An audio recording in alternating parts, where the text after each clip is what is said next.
Los sistemas de proporción van más allá de los determinantes funcionales y tecnológicos de la forma y del espacio arquitectónico, ya que tienen el poder de unificar visualmente la multiplicidad de elementos que entran en el diseño arquitectónico, logrando que todas las partes pertenezcan a la misma familia de proporciones.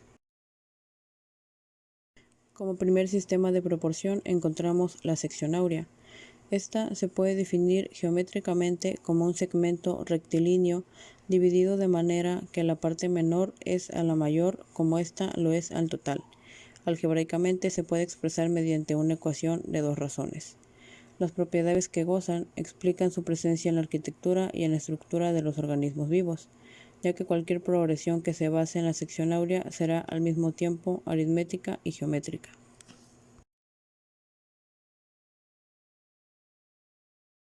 Para empezar a trazar la sección áurea, tenemos que encontrar la proporción áurea.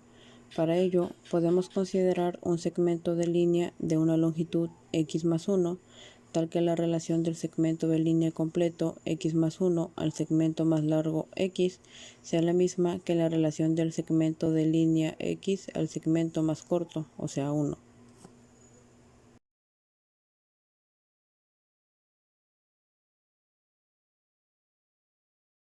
Después construiremos el rectángulo dorado.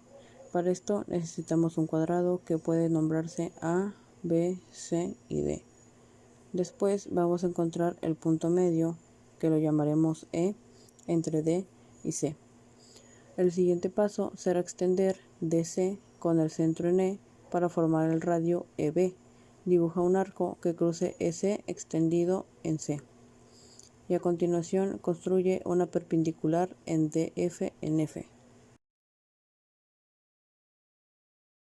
Geométricamente vas a extender AB para intersectar la perpendicular en G. Ahora el rectángulo AGFD ya es un rectángulo áureo. Esto, por ejemplo, si medimos la longitud y el ancho del rectángulo, podemos encontrar la relación entre la longitud y esto deberá estar cerca de la proporción áurea, que es aproximadamente 1.618. El trazo de este sistema de proporción lo podemos encontrar en múltiples ejemplos. En la arquitectura lo podemos encontrar en el Partenón de Atenas. En el arte podemos apreciarla en la famosa obra de la Mona Lisa. Y en la naturaleza podemos encontrarnos múltiples animales y plantas con proporciones humanas y de la sección áurea.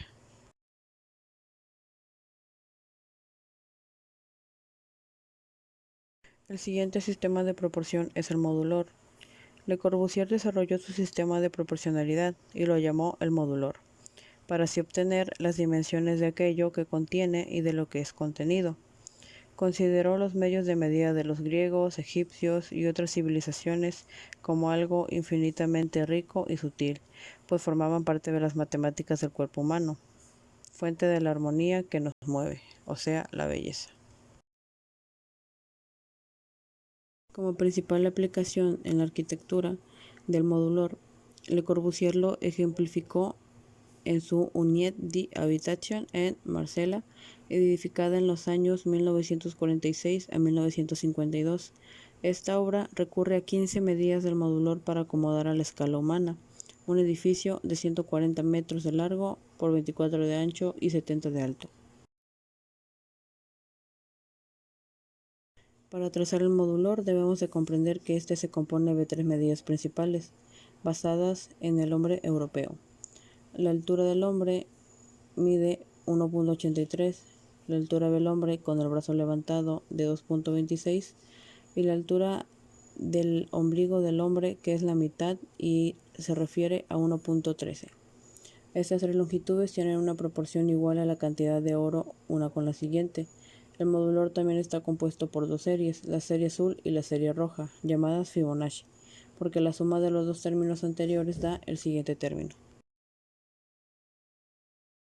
La medida inicial de la serie roja es a la distancia entre el ombligo del hombre y la parte superior a la cabeza, es decir, 70 centímetros, y a partir de esta medida la serie roja disminuye a cero y aumenta hasta el infinito con una proporción igual a la proporción áurea entre cada término. La serie azul es prácticamente igual, solo que esta comienza a 1.40. El tercer sistema de proporción se denomina ken. Es una clásica unidad de medida japonesa. Inicialmente provino de China, pero prácticamente equivale a un pi inglés, ya que es divisible en unidades decimales. En Japón y durante la segunda mitad de la Edad Media se implantó una medida, o más bien otro nombre, el ken, ya que primero se llamaba el shaku.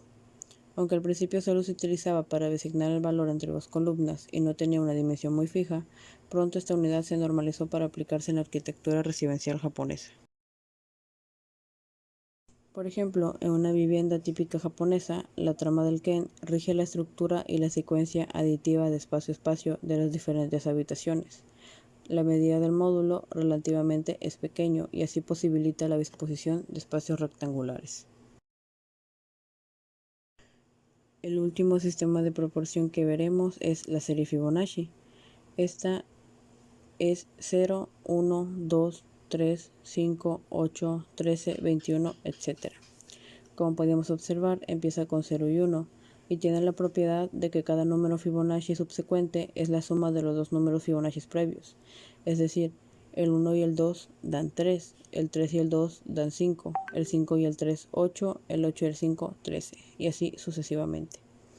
La serie ocurre en la naturaleza y en particular describe una forma de espiral. La relación de los números sucesivos Fibonacci converge a un valor constante de 1.618. Y este número también ocurre en forma repetida en la naturaleza y ha sido conocida y llamada como la regla áurea.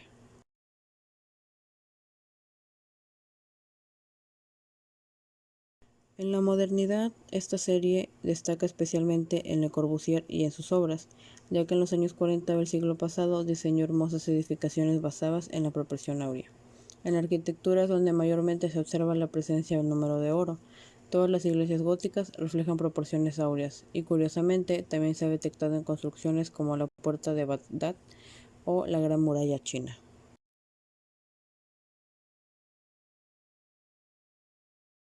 Este no es un sistema de proporción, pero sin embargo rige mucho las proporciones.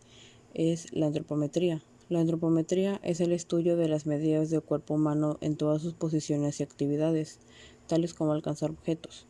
Para un arquitecto es importante saber la relación de dimensiones de un hombre y qué espacio necesita para moverse o estar cómodo en distintas posiciones. Ya uno al tener en cuenta al hombre como usuario y generador de actividades, y a su vez responsables de la forma y dimensión de los espacios, podemos saber cuáles son los espacios mínimos que el hombre necesita para desenvolverse diariamente, y a partir de ahí generar espacios y formas para después hacerlos funcionar. El uso de la antropometría y de las medidas antropométricas en el diseño de edificios tiene como objetivo garantizar que cada persona esté lo más cómoda posible en términos prácticos. Esto significa que las dimensiones deben ser apropiadas, los techos suficientemente altos, puertas y pasillos lo suficientemente anchos, etc.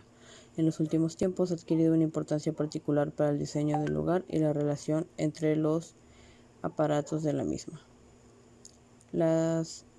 Los sistemas de proporción son más importantes de lo que pensamos, ya que nos facilitan muchísimas medidas y muchísimas construcciones, tanto espaciales como solo de formas.